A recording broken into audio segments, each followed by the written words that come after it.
da masculinidade. Eu achei muito inteligente da parte do Renan, porque eu realmente nunca tinha pensado nisso. Quando fui escrever a terceira edição de Devassos no Paraíso, a terceira edição foi publicada em 2000, eu estava pretendendo colocar um capítulo especial sobre as questões do masculino, as questões graves, não é, da construção do masculino e da realização do masculino numa sociedade patriarcal. E eu estava começando a fazer as pesquisas disso, mas um pouquinho, eu estou embarcando numa caminhada errada. Não é o Devassos, não é o lugar. Devassos é um livro muito mais abrangente, não é só o masculino, obviamente. Ou seja, eu já estava muito preocupado com desvendar para além do que eu vinha desvendando para mim mesmo, que era o lugar que eu ocupo enquanto viado na sociedade brasileira e na história brasileira. Não é? Nesse momento, eu me dei conta que eu estava preocupado com o meu masculino, o meu ser masculino na história do Brasil e na minha própria história pessoal enquanto homem homossexual. Eu disse, então eu vou parar, e parei as pesquisas e comecei a escrever 6 Balas no Buraco Só, que foi publicado em 1998, a primeira edição. 6 Balas no Buraco Só, a crise do masculino. Agora, em 2021, 2021, saiu a segunda edição de 6 Balas no Buraco Só, que me tomou mais tempo do que a primeira edição. Eu gastei 1 ano e meio para essa edição, todo o período da pandemia, da quarentena da pandemia, a parte mais pesada, enquanto que na primeira edição eu tinha gasto só 1 ano. O que aconteceu? Na verdade, eu tinha à minha disposição uma coisa maravilhosa e terrível chamada internet. Assim eu pude ler, por exemplo, jornais da Índia para estudar toda a questão da cultura do estupro na Índia atual, na Índia contemporânea. Então, eu parei porque eu me dei conta que eu estava abordando uma questão muito além da minha mera questão de ser um cidadão homossexual no Brasil, um homem homossexual no Brasil. Né? Era uma questão muito mais abrangente. De modo que, de fato, a questão da masculinidade ficou nesse momento muito clara. O que sou eu enquanto homem? Claro que isso ressoa muito na autobiografia, inclusive quem leu o Pai Pai vai se lembrar da cena terrível em que eu fui jogado no meio do rio Jacareguaçu, um afluente do Tietê, para aprender a ser homem conforme meus primos e vizinhos gritavam da margem enquanto eu quase me afogava. É para você aprender a ser homem, para você aprender a ser homem. E nesse momento eu descobri que eu, sim, quero ser homem, mas não desse jeito. Eu não tenho nada a ver com esse masculino. Então, a questão é, de fato, discutir as masculinidades que são de muitas categorias. Inclusive, atualmente, mulheres estão reivindicando o seu direito ao masculino. O que eu acho, quem disse isso pela primeira vez foi Ivan Gilonel. Nós éramos muito amigos, era uma querida, ainda veio de lá do Grupo Somos, quando era bem jovenzinha, e uma vez eu fui perguntar para ela, Vange, onde é que você encontrou essa botinha tão linda? E ela me ensinou onde é que era para comprar a botinha. Nós temos uma foto em casa que nós estamos vestidos, ambos masculinos, com a mesma camiseta escura e a botinha, não é? E foi lá que Vange me disse, eu quero, João, eu estou com a minha botinha igual a sua, porque eu quero meu direito de ser masculino. Eu falei, uau, Vange. Isso tudo antes, mas muito antes das questões de diversidade de gênero, que há 10 anos atrás mal se falava disso, pelo menos no Brasil, não é? E a nossa conversa foi ainda antes de 2010, muito antes de 2010. Então, configurando a primeira parte da resposta, essa preocupação com o masculino começa lá no 6 Balas no Buraco Só vem se desdobrar na minha autobiografia em Pai Pai, que é a figura do pai, não é? A figura paterna, como é que ela se realiza na vida de um homossexual, na vida de um viado, de um viadinho que não sabia que era, não é? Daí a rejeição do meu pai, que já percebia as coisas, eu filho mais velho. E, por fim, a segunda parte da trilogia, mas que é a terceira parte, a segunda parte da trilogia autobiográfica, que é a trilogia da Grande Dor, mas a segunda parte da terceira parte dessa trilogia mais teórica sobre as masculinidades. E foi, de fato, o Renan quem chamou a atenção para isso. Você está abordando a questão da masculinidade desde 6 balas de um buraco só, e pode-se configurar uma trilogia com o Pai Pai e Meu Irmão, Eu Mesmo. E aí, no Meu Irmão, Eu Mesmo, tem uma luzinha no fim do túnel, né? Que é o amor imenso entre meu irmão e eu. Meu irmão heterossexual e eu, não é? Meu grande confidente, meu grande amigo, e uma imensa perda quando ele morre por câncer linfático aos 48 anos e eu infectado com o vírus HIV, voltado, condenado à morte naquele período. Eu sou chamado a testemunhar e a continuar escrevendo. A quarta parte, digamos, dessa trilogia e a terceira parte da trilogia autobiográfica, ela aprofunda ainda mais isso, e ela para mim, está sendo, porque eu não estou conseguindo, eu tenho um contrato assinado com um livro anterior a esse próximo da trilogia, que é o livro anterior que eu já assinei contrato, que é o Making of de Anne Veneza, que vai ser, foi um livro muito importante, a escritura dele para mim, a minha viagem interior, daí porque ele se chama Viagem a Veneza, não é? E eu não estou conseguindo mergulhar totalmente no Viagem a Veneza e estou dando um pulo e já estou trabalhando nesse outro que se chama Antropofágico Amor, que é a terceira parte da trilogia, e que é aí uma história dolorosíssima, a mais difícil de todas, tanto que faz 40 anos que eu estou tomando notas e escrevendo, que é a ruptura amorosa entre dois fundadores do movimento pelos direitos homossexuais no Brasil. Não é? Então é uma coisa muito mais complexa, porque aí eu vou mergulhar de cabeça na lama dos problemas do masculino dentro da comunidade LGBT. Inclusive aquela mais antenada, que é aquela ativista. Não é? Totalmente, o livro, para mim, o fato que eu vou narrar é totalmente desestruturante, né?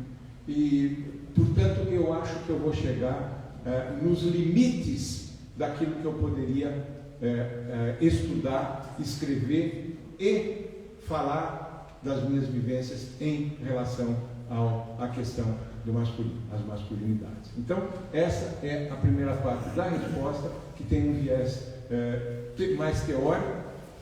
A segunda parte da resposta é basicamente a minha necessidade autobiográfica. Eu fiz, no mês passado, 79 anos, eu tenho a consciência plena de que está na hora de começar a fechar para balanço, fazer um balanço, na verdade. A gente nunca fecha, não é? Mesmo porque não dá para prever a própria morte e dizer, baixar a janelinha e dizer até logo. Não, a gente faz o balanço. Então, eu acho que é o momento de um puta de um balanço. Então, eu comecei com o Pai Pai, curiosamente, que é o foco inicial do meu problema com o masculino, e é o livro, o romance autobiográfico, que não estava previsto, e foi o primeiro a sair. Foi como se eu tivesse com alguma coisa engasgada aqui e fui tossir muito durante décadas da minha vida e de repente sai um pai. Pari um pai pela boca. E foi esse livro que deflagrou o restante, que já estava encaminhado e que eu não tinha nenhuma ideia de quando iria abordar. O Cláudio, o meu irmão, eu mesmo, são 30 anos de elaboração do livro. O outro, Antropofágico Amor, são 40 anos, mais de 40 anos de elaboração do livro, não é? Então, eu acho que tem um pouco esse viés do balanço, não é? Mas é um viés muito particular, porque eu não estou fazendo uma brincadeirinha de achar minha vida linda e me contemplar no espelho da minha beleza, da minha grandeza para escrever a minha autobiografia. Eu estou falando nessa trilogia das grandes merdas da minha autobiografia, para o bem e para o mal, porque foram merdas que me ensinaram profundamente a viver. Eu nunca aprendi, devo dizer com toda sinceridade, mas estou aprendendo, estou num processo de vir e aprender, não é? Aprender a viver, como diria o poeta espanhol, caminante não é caminho, se hace camino al andar. A gente não tem um projeto de vida claríssimo, ainda que a gente procure ter, não adianta, não é? A vida sempre está muitos passos à nossa frente. Então, eu acho que eu estou, na verdade, fazendo esse balanço, mas colhendo alguns frutos. Como é que foi mesmo? Como é que essa merda resultou? E essa outra? E esse amor que eu perdi? E esse grande desencanto amoroso que quase me levou ao suicídio? Como é que foi tudo isso? E o teor, a única alternativa de abordar, como eu disse, essas merdas, é deixando a merda muito clara.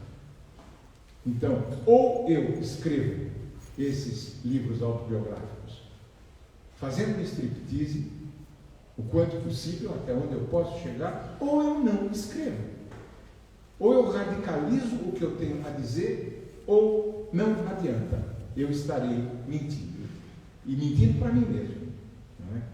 De modo que a autobiografia significa um momento em que nos meus 70 e tantos anos, eu publiquei o Pai Pai em 2017, nesses anos 70 da minha vida, eu paro para fazer um olhar mais aguçado sobre mim e oferecer para vocês.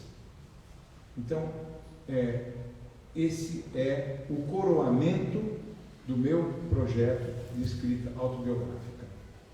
Estou jogando uma garrafinha no mar do nada. Não apenas com a minha obra toda, mas especialmente com essas obras em que eu me preocupei em me desnudar até onde era possível, até o máximo possível.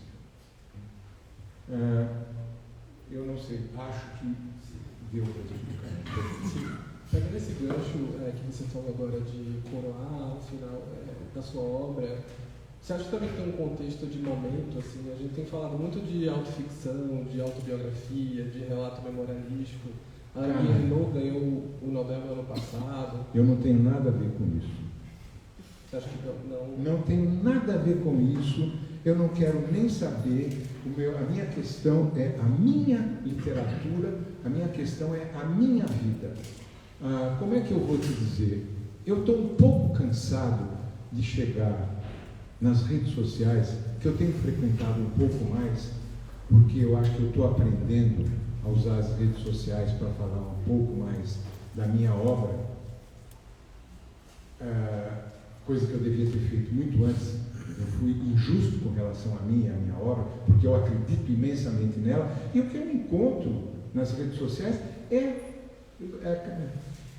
cataratas de pessoas escrevendo.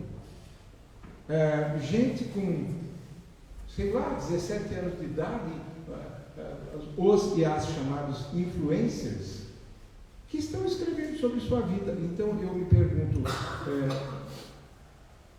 Arthur Rimbaud fez a sua obra até os 17 anos, onde eu me lembro do que eu li. Tudo obra-prima. Depois disso, ele foi embora para a África para ser um mercenário.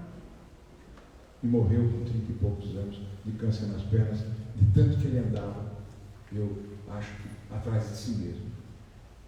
Havia um sentido claro para o Rimbaud escrever as poesias dele, escrever a obra dele, porque de fato ele era um gênio, ele era um ser transfigurado, ele vivia em estado de transfiguração, era um transgressor absoluto, no seu tempo, né? Século XIX. Então me aborrece um pouco essa história, cara. Eu vejo muito oportunismo nessa brincadeira. O que eu sinto é, meu Deus do céu, será que eu estou passando por um oportunista, embarcando nessa onda? Inclusive porque durante muito tempo eu não gostava da ideia de autoficção. E aí depois caiu minha ficha, bem antes da minha trilogia autobiográfica, caiu a ficha, eu disse, não, posso falar em autoficção sim, porque a memória, a recapitulação da memória tem um dado muito grande, imprevisível de ficção. Quando você seleciona sem se dar conta, seleciona fatos da memória ou seleciona cores e luzes daqueles mesmos fatos, você está fazendo uma ficção a partir dessa escolha. Eu me lembro do Pai Pai, por exemplo, que caiu a ficha bem nesse nível, nesse viés. Eu conto a história de um tio. Eu sempre adorei salada de almeirão, aquele amarguinho do almeirão, e me lembro de um tio que fazia salada de almeirão numa bacia de lavar roupa, provavelmente no interior, não é? Usava-se para um bocado de coisas, e ele ganhava almeirão ou comprava, estava baratinho, enfim, e fazia aquela passeada de almeirão com óleo, vinagre e cebola. Meu Deus, comer aquilo com pão era um banquete. E para mim, esse tio, que era um grande inimigo do meu pai, ficou sendo o tio da salada de almeirão.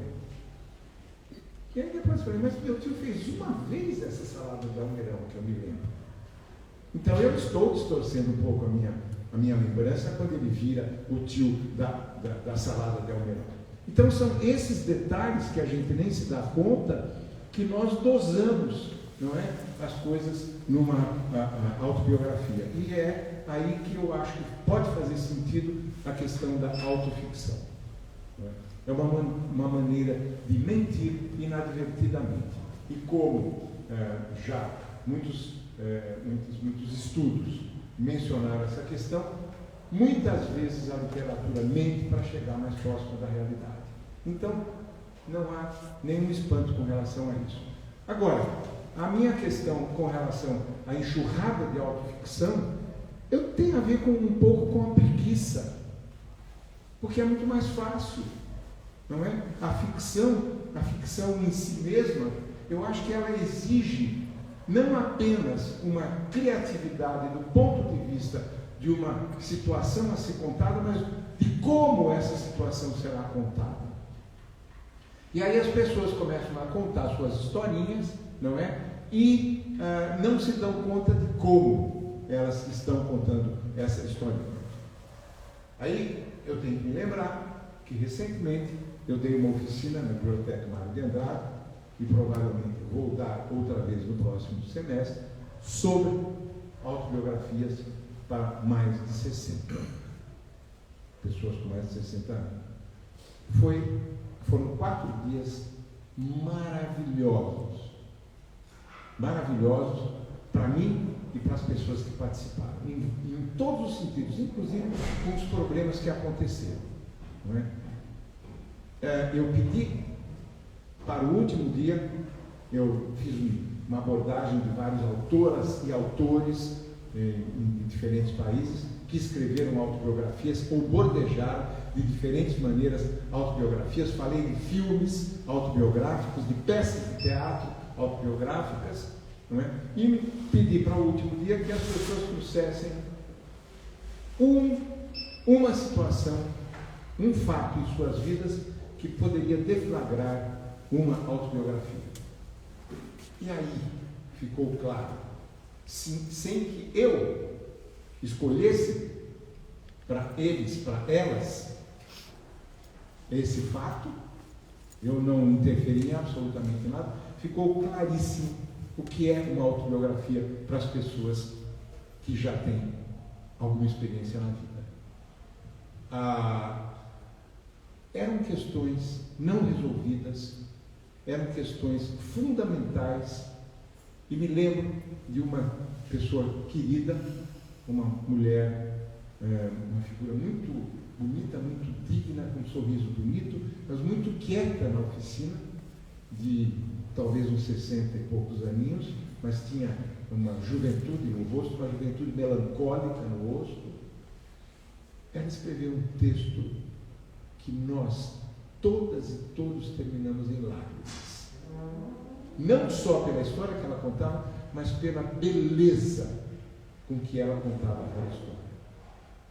Eu não vou entrar em detalhes, mas ela havia tentado suicídio mais de uma vez, por uma situação familiar extremamente delicada, e ela leu esse trecho, percebeu o clima que tinha se criado, e ela disse: eu acho que eu resolvi nesses 4 dias o que a minha vida inteira de análise não conseguiu resolver. Eu vou escrever a minha história. Eu falei: então você vai me prometer uma coisa. Semestre que vem eu vou fazer uma oficina de escrita literária e você vai estar lá, nem que eu tenha que te pagar, porque você tem que escrever isso. E deixei bem clara a ideia, e não foi a única que meteu a mão em merda, aquelas grandes merdas da vida da gente que tem que ser resolvidas e que muito frequentemente a gente não tem condições de resolver, não é? E eu deixei claro para elas e eles que estávamos ali jogando uma garrafinha no mar do nada e que alguém iria encontrar. Eu disse: vocês encontraram, por exemplo, vários e várias de vocês já leram obras minhas, pois eu fico feliz porque vocês encontraram minha garrafinha. Tem sempre alguém que vai encontrar. Aí vem, claro, o diferencial. Trata-se de tudo ou nada, porque você já está num momento crucial em que você está beirando a fronteira, não é? Você está já estourando as fronteiras entre vida e morte. Você não está mais com tempo para brincar diante daquilo que você é e diante da sua existência enquanto tal. Portanto, esse momento, não é, desse amadurecimento, essa caminhada com uma imensa consciência de que a morte está mais próxima, já vivendo uma coisa que, quando jovens, nós evitamos a qualquer custo, e mesmo quando adultos evitamos a qualquer custo, é a consciência clara de que somos finitos e finitas, de que não somos imortais. E esse é um elemento muito importante na minha obra autobiográfica. Tanto quem leu Pai, quanto quem leu, especialmente meu irmão, eu mesmo, a questão da morte é absolutamente crucial, o debate sobre a morte é crucial, e encarar a morte, descobrir o que a morte tem de reflexo em nossas vidas, é também absolutamente crucial. A consciência da morte torna as nossas vidas muito mais intensas, porque nós nos damos conta dessa verdade básica, inevitável, inegável. Vamos morrer. E quando a gente se dá conta disso, não é nenhuma busca masoquista. Quando nos damos conta dessa verdade, da nossa realidade, nós damos um passo adiante na nossa vida, porque a nossa vida passa a ser exatamente o que ela é, única e finita, e portanto maravilhosamente deslumbrante para a gente aproveitar conscientemente, aproveitar aquilo que ela nos oferece, enquanto pessoas responsáveis perante a sua própria existência. Nós somos muito irresponsáveis com nossas vidas e nossos corpos. Muito. E a velhice, eu acho que pode dar isso como um elemento, essa consciência como um elemento crucial para compreender a vida através da proximidade com a morte. Exacerbei. Você falou isso da biografia como uma forma da autobiografia como uma forma de você resolver questões pessoais. Você traz nesse livro pela primeira vez a questão do HIV, que você foi infectado no início dos anos, descobriu no início dos anos 90 que foi infectado. E você acha que isso, você nunca tornou isso público, né? Você fala que seus irmãos te estimularam a não falar sobre isso. Você traz uma passagem que você diz que depois que o Caio Fernando Abreu tornou público que tinha um HIV, a obra dele passou a ser vista de outra forma, como se as pessoas tivessem colocado uma lente depois de descobrir a história dele. Eu queria saber como você... Uma lente? Uma lente assim, de má consciência. Sim, de remorso, exato. Eu dei exemplo de um cara que chamava a obra dele obra de viado, era uma coisa pavorosa. Eu guardei aquela coisa, eu disse, não é possível alguém escrever um negócio desse sobre a obra de um cara como Caio Fernando Abreu. Era claramente homofóbica e cheia de ódio. Né? E de repente o Caio Fernando Abreu se torna um caso indiscutível na literatura brasileira. Eu estava em Frankfurt, não como convidado do governo brasileiro, o ano em que o Brasil foi tema da feira, e eu vi tapetes vermelhos estendidos para o Caio. Eu disse, não, isso não é justo com relação ao Caio e à sua obra, porque estão valorizando a obra dele por causa de um elemento absolutamente extra literário, que é o HIV. E é uma maneira de pagar a sua culpa, porque isso aconteceu depois da Veja, isso eu conto no livro. Desculpe eu ter te interrompido, mas é só para complementar. Depois da Veja ter publicado aquela capa calhorda com o Cazuza e a chamada Cazuza está morrendo em praça pública ou em público, né? Que doeu imensamente para o Cazuza e depois a reportagem dentro é pavorosa. Houve uma reação muito violenta contra a Veja, em setores mais antenados da sociedade, não os conservadores, que continuavam abençoando a AIDS como um castigo dos céus, não é? Mas, a partir daí, as pessoas começaram a descarregar um pouco em cima de nós infectados a delícia de não serem infectados, e, portanto, nos perdoavam por sermos infectados e infectadas, não é? Era uma coisa que doía demais. Era uma coisa que doía em todos os sentidos, porque a própria comunidade, especialmente gay, é especialista em dar chute na bunda quando você se apresentava como infectado. Eu conto isso imensamente aqui no livro. Não tenho nenhum receio de dizer isso. Explico que a comunidade estava em pânico. Então, ela vivia um momento de desespero, e nesse momento de desespero que são semelhantes àquele de quem está sendo afogado e puxa para o fundo alguém que está ajudando a salvar. Então era quase que um abraço de afogados que a comunidade pretendia evitar. Ela podia transar com você, correndo o risco de se infectar, desde que você não dissesse que você era infectado.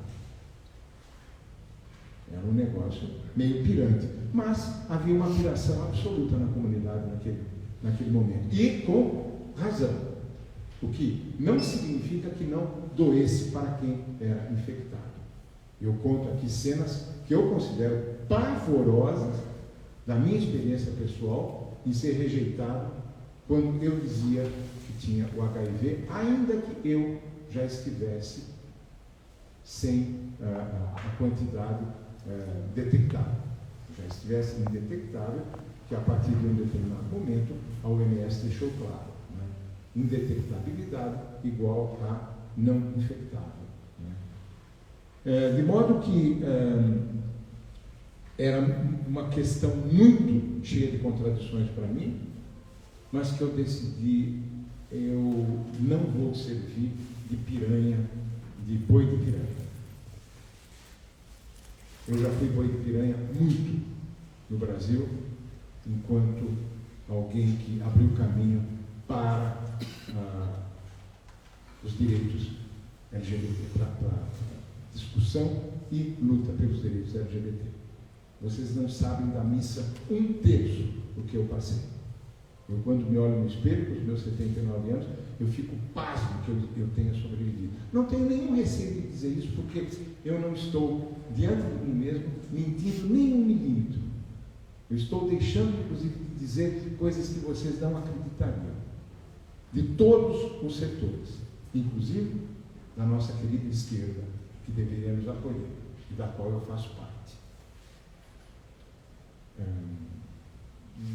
Como é que eu posso complementar? Já foi? Eu queria saber, na verdade, se a decisão de trazer esse tema no livro é também uma forma de você resolver essas questões, se você planejou para contar agora. Não planejei para contar agora, desculpe, mas, na verdade, eu volto àquela questão. Ou eu me desnudo, ou não escrevo livro. E, no caso, inclusive, já há alguns anos atrás, eu conscientemente eu desviava do assunto, porque eu já sabia que eu tinha esse projeto do meu irmão eu mesmo, inclusive com esse nome, não é? O projeto tem 30 anos, mas já, porque mais de 10 anos atrás eu estava elaborando melhor as questões, as anotações que eu estava tomando, e um dos focos, digamos que o foco central, a espinha dorsal do romance, era exatamente a encruzilhada dolorosa que a vida nos oferece, de eu estar condenado a morrer, e morre o meu irmão amado, com uma doença que não tinha nenhuma expectativa dele ter, um câncer linfático, com 80% de chance de se curar, ele ficou nos 20%. Dilma Rousseff, por exemplo, a presidenta, ela teve o mesmo câncer linfático, só que de uma outra, digamos, qualidade. Era 80% de chance de morrer e 20% de chance de sobreviver. Claro que foi muito recentemente, já havia muitas outras possibilidades de tratamento, etc. Então isso também ajudou. E o Cláudio foi lá na década de 90. Então eu precisava, não tinha como eu escrever o livro sem que eu não fizesse essa encruzilhada entre as duas dores. A minha dor do medo da morte e a minha dor de perder um grande amor na minha vida.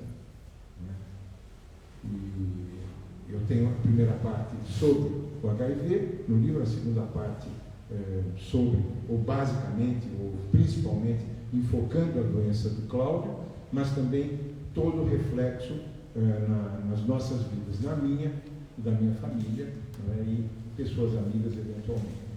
Então, houve um momento em que eu, de fato, decidi, eu vou contar, mas não agora, porque eu já sabia que eu tinha que contar no livro. E aí eu me reservei para colocar isso no livro, porque eu queria que fosse uma coisa acoplada à outra.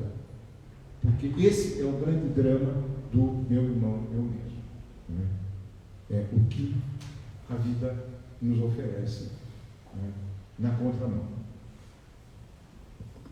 Você ia perguntar alguma coisa? Não, a gente vai abrir agora para perguntas, então... Tá. Você quer fazer a primeira? Quero que sim.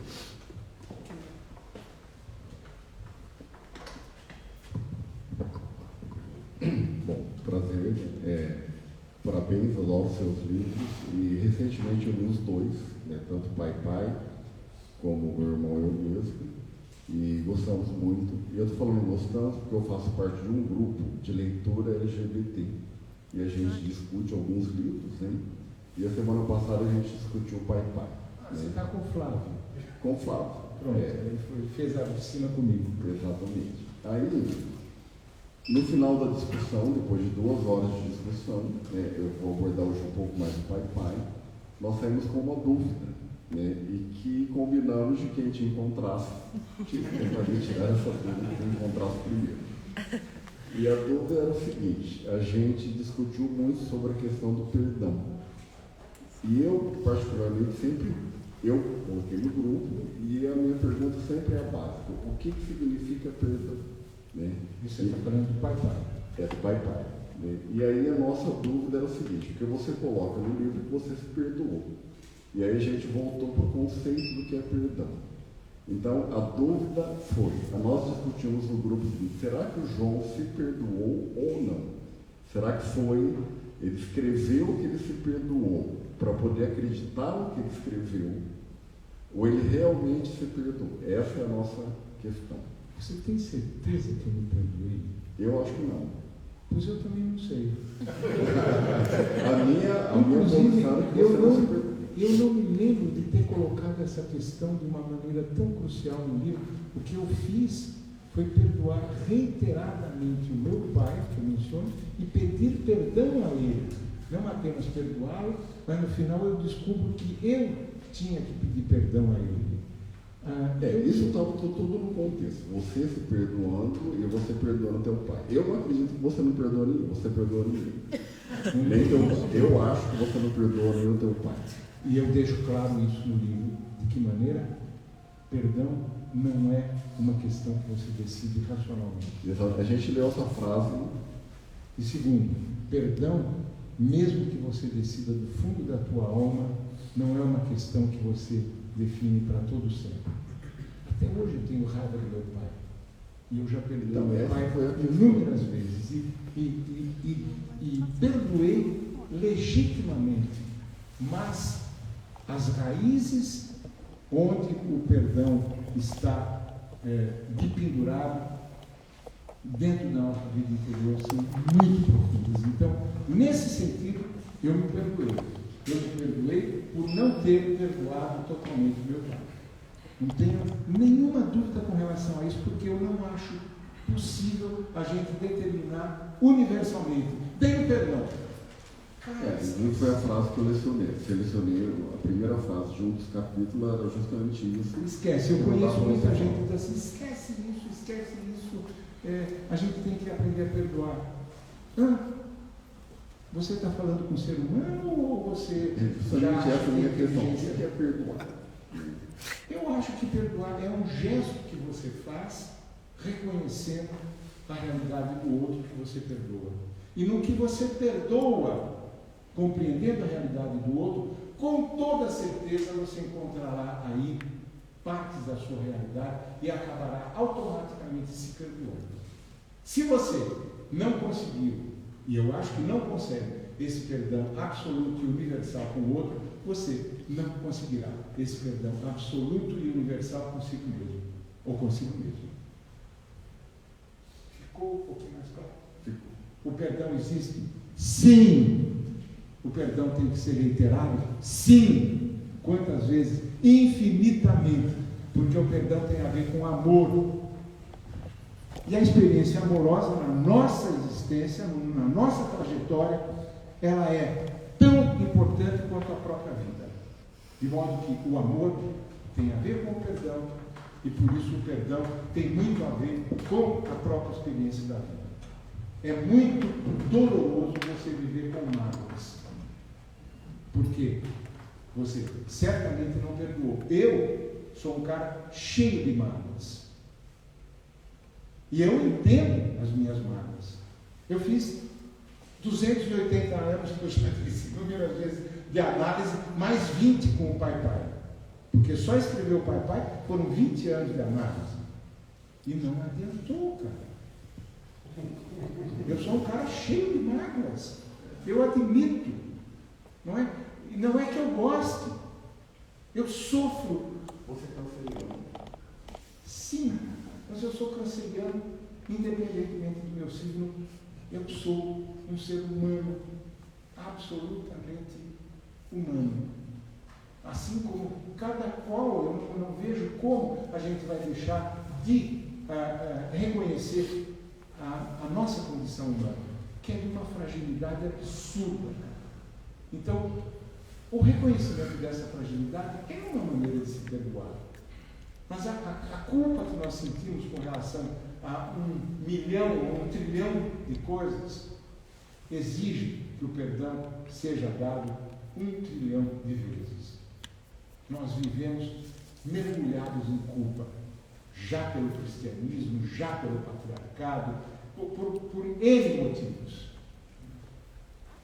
Por tudo que nos ensinaram, que a gente deveria ter desaprendido e não conseguiu, enfim. Você comunica para o grupo que o João Silvério Trevisan é um ser que não tem conserto. Infelizmente. Zé Luiz, há quanto tempo eu não te vi? E você não decepciona nunca, né? Legal, meu irmão, querido, história longa. Então, eu vou querer ouvir de você, e não é provocação, você sabe disso, você sabe a nossa história, né? O nosso amor, por que não, né? Mas eu gostaria de saber de você, ouvir você, João, desde a sua extensa obra, né? E lá de Testamento de Jonatas, deixado Davi, e seminário, e enfim, a livraria Griot, onde tivemos a honra de você fazer algumas pesquisas para escrever Ano em Veneza. Inclusive, fiquei sabendo depois, ter uma das nossas sócias como modelo viva para descrever a mulher negra, que é a Terezinha Malaquias. Hoje, minha Ana, né, hoje moradora na Alemanha, né? Assim, uma vida, uma história bacana também. E o que eu gostaria de ouvir de você, né, como eu volto a repetir na provocação, é como que ao longo desse tempo todo, né, você vê a sua obra se aproximar e se afastar dos seus leitores, e o quanto você escreve esta obra pensando em contribuir a esse leitor, e o quanto você se afasta disto em você como autor.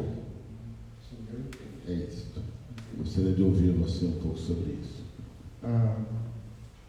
Eu não escrevo para mim, seguramente. Eu só escrevo porque eu preciso de ter uma interlocução. E eu gosto muito dessa interlocução. Gosto muito desta aqui, inclusive, neste momento. Mas, ao mesmo tempo, eu me recuso a escrever para um determinado tipo de pessoa que vai me ler.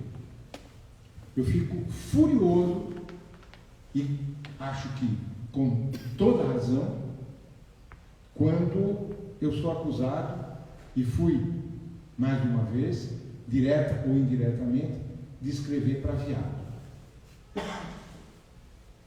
Eu me inspiro na minha própria experiência enquanto homossexual. Com isso, obviamente, a minha obra, em parte, claramente e em parte, subrepticiamente, ela faz um diálogo com a minha experiência homossexual. Por exemplo, Ano em Veneza. Digamos que eu tenha lá um personagem, ou mais de um, em que eu bordejo muito rapidamente a questão da sua homossexualidade, que não era um tema que me interessava, era muito outro, era uma questão de exílio. O tema do livro, e daí os 3 tipos de exílio que eu abordo, não é? Na Ana, na Júlia e no Alberto Nepomuceno. Mas tem o meu exílio por detrás, e ele está presente enquanto homossexual. Eu, enquanto homossexual, sempre me julguei em exílio na minha própria pátria. Por isso eu escrevi, por exemplo, Devasso do Paraíso. Não é? Então, eu fico furioso quando fazem essa afirmação, que fazem de um modo maldoso, me acusando. Eu me lembro de uma crítica a qual eu respondi com uma matéria que está no livro, onde termina o escritor e onde começa o militante. E aí eu escrevi: meu amigo, você não entendeu nada da minha obra. Esquece, não adianta explicar. Como dizia o Louis Armstrong, quem não entende de jazz, não adianta explicar. Né? Você tem que abrir mão, porque você já fez o favor de oferecer tudo que era possível e a pessoa não está preparada para te receber, para receber a tua obra. Então, eu sempre fico muito furioso com relação a isso, porque eu estou escrevendo, gosto muito que a comunidade LGBT e acho que ela tem obrigação de ler a minha obra. Você sabe muito bem como a comunidade afro-brasileira fala nos seus ancestrais, na ancestralidade. O respeito que vocês têm pela ancestralidade é uma coisa absolutamente admirável, em especial para um homossexual que vive numa comunidade que nunca respeitou os seus ancestrais.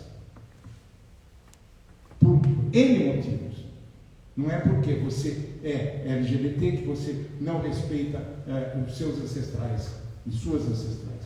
É porque nós vivemos numa bolha o tempo todo, não é? Dentro de um armário, brigando para sair do armário, muitas vezes sem conseguir sair totalmente do armário. Mas, de qualquer modo, eu pretendo, suponho e gostaria que essa comunidade tivesse uma especial atenção pela minha obra, e não tem. A outra questão é que eu, como brasileiro, e isso eu fiquei muito feliz a partir de uma mesa bem antes da pandemia, talvez 2015, lá no Centro Cultural São Paulo, que estávamos numa mesa super representativa das letrinhas. E era uma unanimidade entre nós, eles e elas, que estávamos exigindo que o Brasil nos lesse. Nós estamos falando para o Brasil. Nós estamos oferecendo de graça para o Brasil um olhar a partir das margens. Assim como vocês da comunidade afro-brasileira têm a margem como seu ponto de referência. Óbvio, historicamente. Não é? Então, é um presente que a gente está dando para o Brasil, ter esse ponto de vista das margens, é um ponto de vista privilegiado, inclusive pela dor que a gente sofre, não é? E que a sociedade heteronormativa não tem ideia, mas porque nós temos um espaço nesse país, um espaço nesta democracia. Então, nós queremos fazer parte dela, nós queremos interpretá-la e queremos que ela troque ideias e troque experiências com a gente. O melhor exemplo disso, fora da literatura, são as paradas. Eu acho as paradas um dado fundamental na vida política LGBT e brasileira. Porque aquilo lá não é uma brincadeirinha. Nós vamos lá festejar felizes, porque nós estamos podendo dizer nossos nomes, mostrar nossas caras, dar o nosso RG para quem quiser conferir e dizer para o Brasil: isto aqui é um povo que quer amar. Só. E estamos ensinando o Brasil a amar. Nós somos a única comunidade, provavelmente nesse país, que estamos metendo o dedo nessa ferida. O Brasil não é um país que sabe amar. E nós estamos reivindicando isso e ensinando esse país a necessidade de incluir todos e todas brasileiros e brasileiras nessa democracia amorosa. Se ela não for amorosa, até logo. Por isso foi tão pavoroso ter vivido 4 anos de fascismo, que não dá para acreditar. Quando eu releio, como é que nós conseguimos sobreviver a uma situação surreal, porque aquilo era um país, era um outro país. Não é? Então, nós temos o que dizer, inclusive para esse país que Jair Bolsonaro nos ensinou a ver, porque nós não queríamos ver. Nós vivíamos numa bolha, e ele nos deu isso de presente, o desgraçado. Respondi, não sei. Atravessou. Mas eu não... Atravessou o tema, mas ok. Mas eu acho que o principal é isso, é o que transborda, e sem outra coisa atrás, a sabedoria, a entrelinha, né? Mas assim, mais o dado também você é o quanto você vê a sua obra dentro do everyday people, que você, de certa forma, da pessoa comum. Né? Everyday people é lá os falam histórias, né?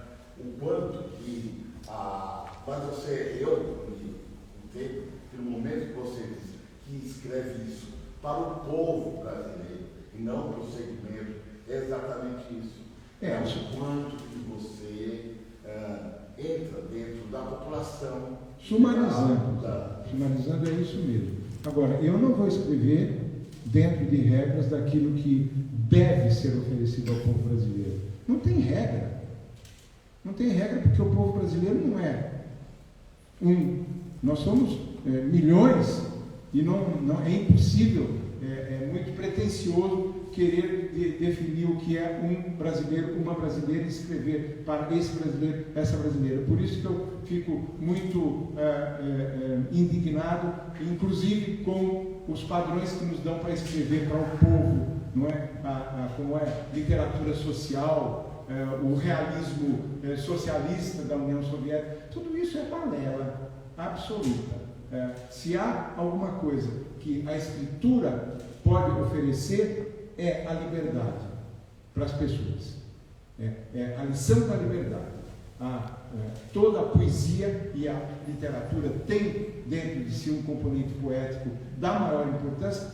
Toda a poesia é subversiva porque ela exige liberdade, ela exige um abraço de liberdade, ela exige uma compreensão maior da liberdade. Não é? Então essas definições me parecem muito dogmáticas e eu não gosto de dogma. E adoro aquele encontro que nós tivemos lá no Centro Cultural São Paulo, quando foi unânime na mesa, estamos escrevendo para o Brasil. Brasil, nós queremos ser lidos pelo Brasil, lidos e lidas, que havia lésbica na mesa. Mais alguém? Mais alguém quer fazer pergunta?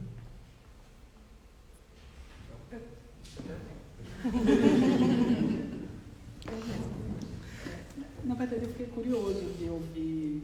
Quando você divulgou a mesa, esse bate-papo, você falou da importância do bate-papo, até mais do que uma entrevista, né? E aí, você repetiu isso aqui agora, e aí eu queria entender por que essa troca, para você, é tão importante. Eu imagino que tem um exercício da solidão na escrita, né? Mas quando você chega para conversar sobre a sua obra, o que é que isso volta para você? Eu sou um cara cheio de dúvidas. Perdão, não é? Eu dou muita importância às dúvidas. Eu digo e repito inúmeras vezes. A gente, aliás, é uma questão que a Ana, a negra Ana, no meu romance, ela apresenta claramente. Antes de responder as perguntas certas, é preciso fazer, antes de responder, de dar respostas certas, é preciso fazer as perguntas certas. E aí estão as dúvidas, a importância das dúvidas. Então, quando eu venho para um bate-papo, eu tenho certeza que eu vou sair acrescido. Eu acho que eu jogo muita coisa para vocês, não estou querendo ser modestinho, eu jogo muita coisa para vocês para provocar, porque a minha literatura, a minha obra é feita para instigar, é o que eu pretendo, é a única pretensão que eu tenho provavelmente, é da instigação através da poesia. Mas eu saio, em geral, desse debate, eu durmo mal à noite, porque eu fico rememorando, porra, que legal que eu consegui verbalizar aquilo, que merda, eu não completei aquela ideia, eu devia ter mencionado isso. Eu descubro, em resumo, muita coisa nesses bate-papos. Eu estou dizendo isso com toda a franqueza, porque se há uma coisa que os meus 280 mais 20 anos de análise me ensinaram, é que não tem fim o aprendizado de viver. Então, a gente tem coisa mais gostosa do que você está aprendendo? Nem sempre é gostoso, porque você leva a cabeçada, tropeção, quebra a perna, mas depois, quando você se dá conta do que você conseguiu aprender, é muito fascinante, é muito gratificante. Respondi? Obrigada. Não é nunca a mesma história que a gente conta, é o que eu falo lá no Instagram. Não é repetir. Sim. Mais alguém não? Sim, ele está aqui.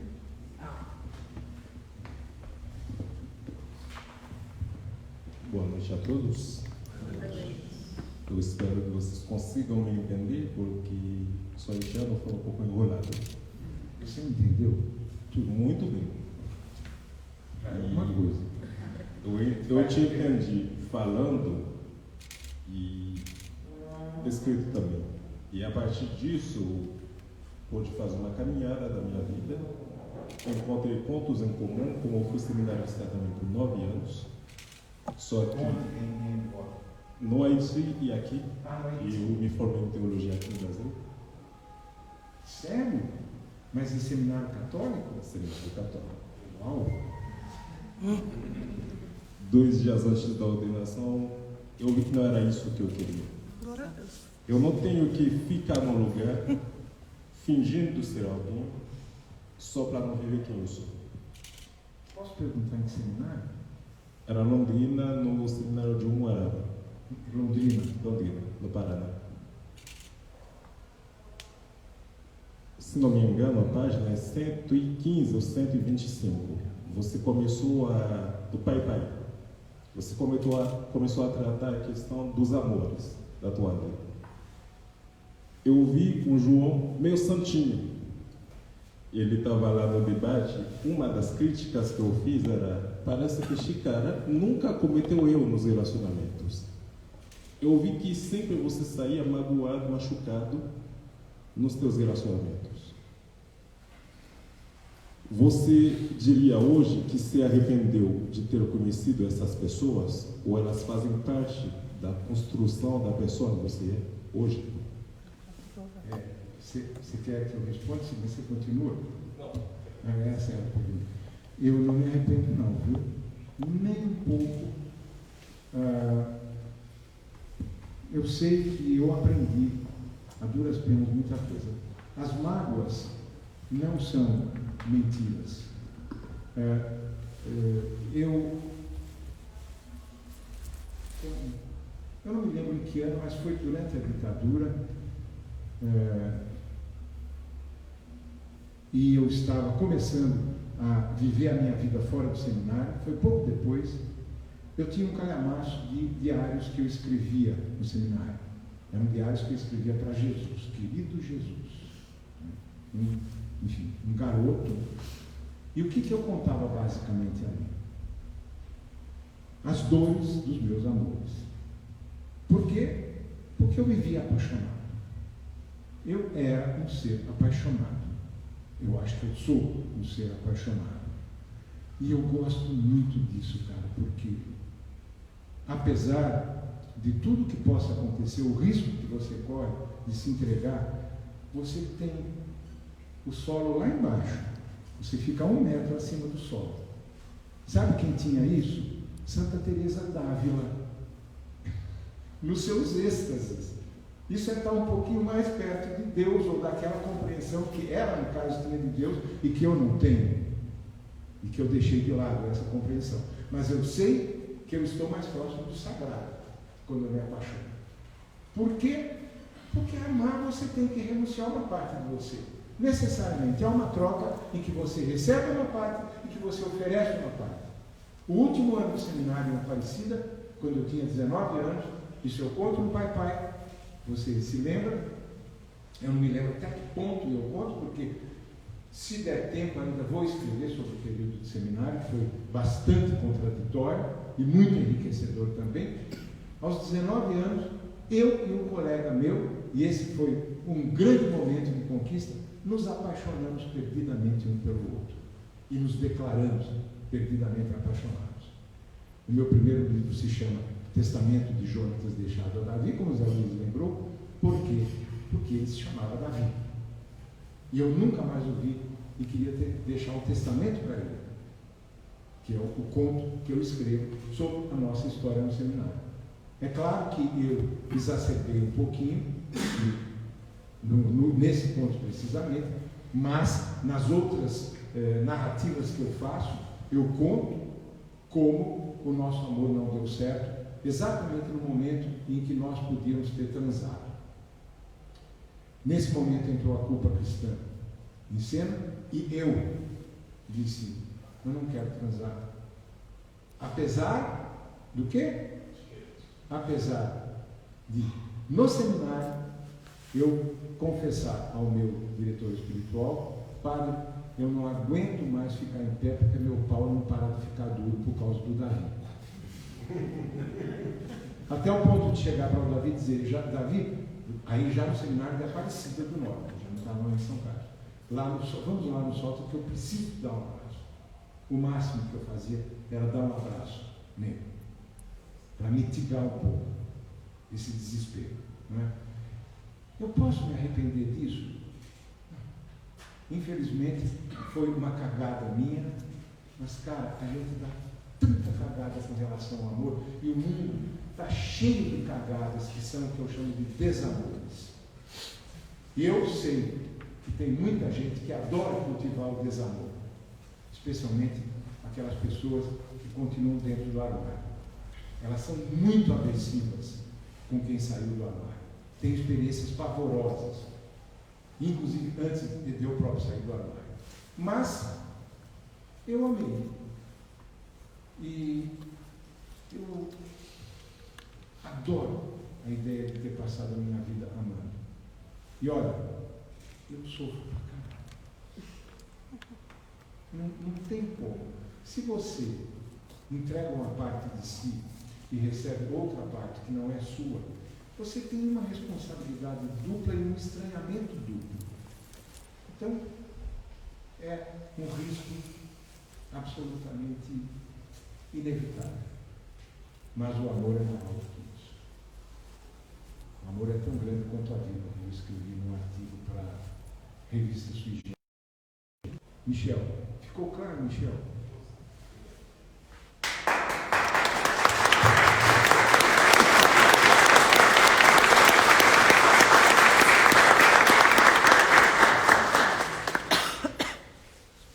João, para a gente encerrar, queria agradecer o convite. Oração. Sou de 8h40, né? 8h40. Eu estou seguindo o seu. Foi 41. Eu sei que você está na oficina, não sei se você tem alguma programada que você podia divulgar aqui com a gente. Se você tem algum curso aí em vista, aproveita também para fazer a divulgação. Eu vou dar essa oficina sobre autobiografia lá no Mário de Andrade, e o diretor da Mário disse que muita gente, inclusive adolescente, queria fazer a oficina. Então, eu não sei se vai de fato rolar, porque tem muita coisa rolando no segundo semestre que o Jurandir está preparando uma homenagem especial ao Mário de Andrade, mais do que merecido. Mas, de qualquer modo, não saindo essa, eu começo uma oficina em setembro, vai de setembro a uma oficina, desta vez, de escrita literária, não é especificamente de autobiografia. Ela vai de setembro, de outubro até dezembro. São 3 meses, uma vez por semana, são 2h30 a cada encontro, e é um número mais ou menos limitado de pessoas. Tem 3 bolsas, e, na verdade, eu não sei como é que vão ficar os preços. Essa é paga, né? A Mário de Andrade é gratuita. Eu sou pago para isso. Essa de setembro é da balada literária? Ou não? Isso é através da balada literária. Bem lembrado. A balada organiza, me chama e me paga, né, para fazer esse trabalho.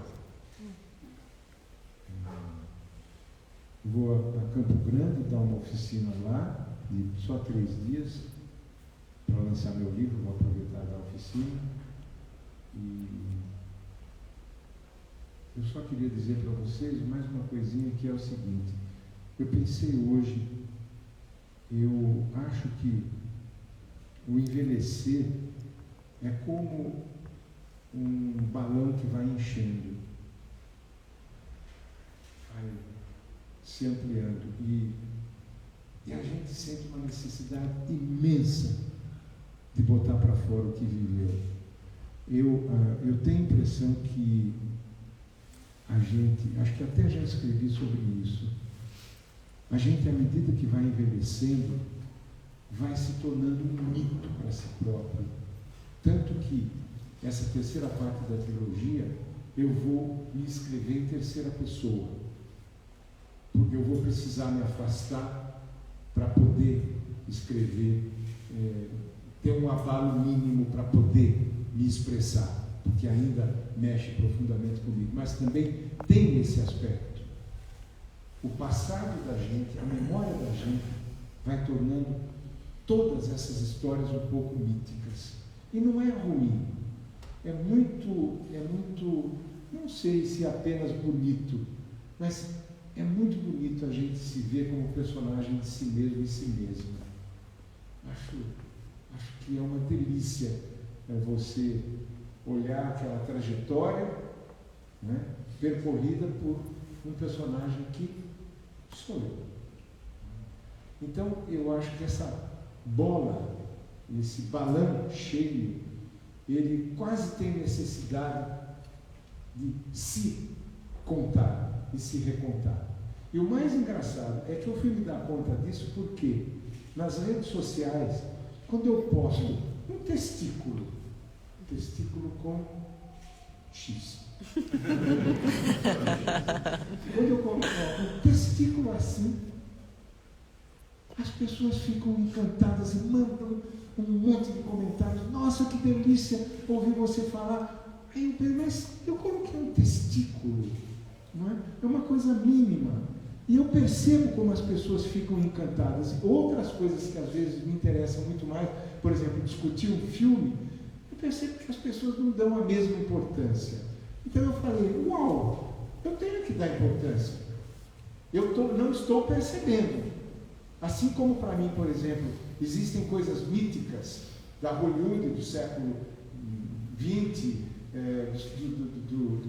da década de 50, década de 40, do cinema italiano da década de 60, do cinema japonês da década de 50 e 60, que era deslumbrante em São Paulo, a quantidade de filmes japoneses clássicos que a gente via, era a segunda cidade no mundo que mais exibia filmes japoneses, das duas maiores, Tóquio e São Paulo. Era uma coisa impressionante, que nós tínhamos pelo menos 4 cinemas só de exibição de filmes japoneses, mas enfim, tudo isso é porque eu adoro, eu olho para esse passado dessas pessoas que me fizeram também como figuras míticas.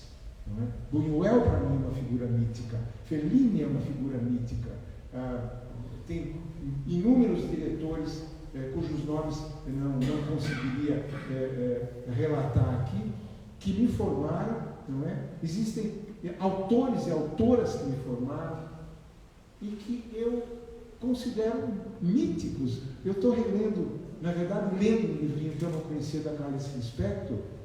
É um livro de pequenos textos, pequenas crônicas dela, que eu tenho A Descoberta do Mundo, mas não conheci esse outro.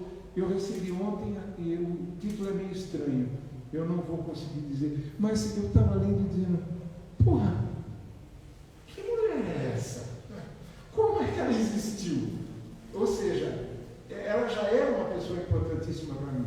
E agora ela é realmente um mito. Fala, o que é isto? O que essa mulher está escrevendo? É uma coisa de louco. Ela era uma louca. Ela era um mito. Ela foi um mito na minha vida. Então, essas histórias, o passado, a memória, inclusive afetiva, ela traz consigo a ideia do mito. E por isso a ancestralidade, Zé Luiz, não é brincadeira. Eu vi agora A Mulher Rei, que eu não queria ver, porque eu falei, é mais um desses filmes de encomenda para mostrar maravilhas e mostrar para a gente que nós éramos uns idiotas, mas eu não sei não quais são as intenções desses blockbusters que estão nos vendendo coisas maravilhosas e boas, com aspas ou sem aspas.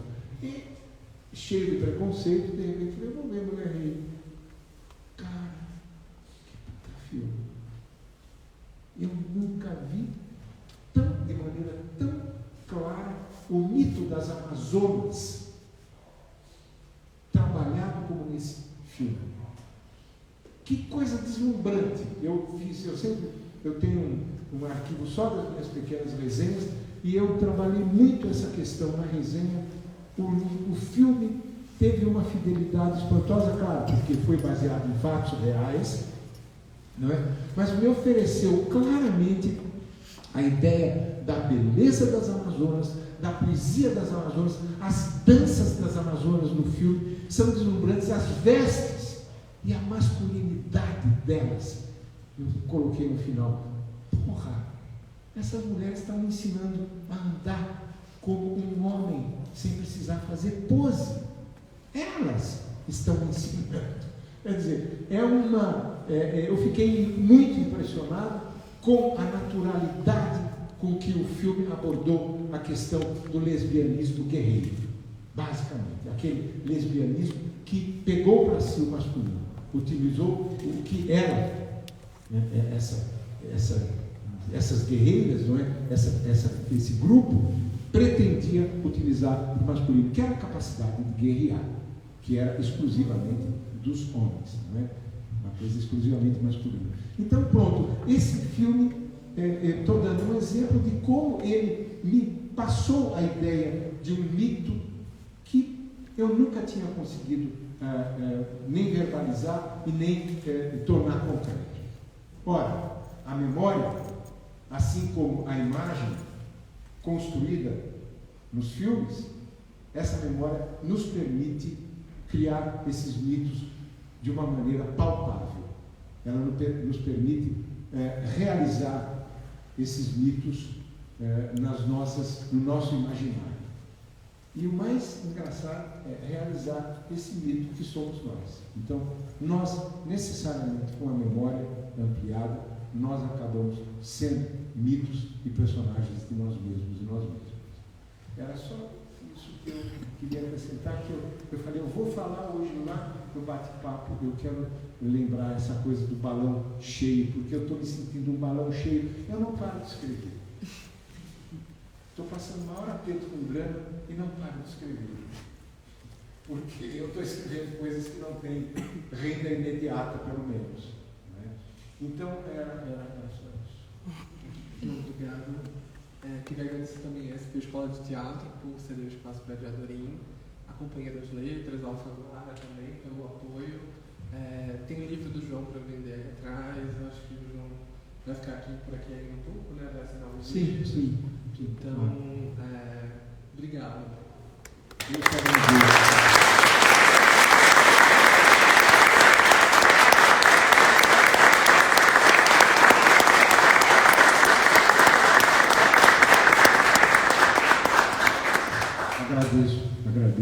Agradeço.